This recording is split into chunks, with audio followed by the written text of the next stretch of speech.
અહીંયા વિદ્યાર્થી મિત્રો ડાયાગ્રામ અહીંયા મેં આપી દીધું કઈ રીતે આપણે એને સમજવાનું આપણા શરૂઆત કરીશું. તો અહીંયા કમરનો ભાગ ભાગની અંદર આ 28ની કમરથી 28નો ચોથો ભાગ કર્યો આપણે 7 થયો. તો અહીંયા 7 આપણે પહેલાં માપી લીધા. ત્યારબાદ સવાઈક માપ્યો. તો આપણે ડેમોન્સ્ટ્રેશન ફરી જોઈએ છીએ.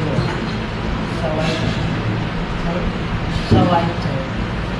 ત્યાર પછી અહીંયાથી લંબાઈ માપવામાં આવે. લંબાઈની અંદર હંમેશા 1 ઇંચ લેવામાં આવે. ત્યારબાદ અહીંથી શોલ્ડર માપવાનું.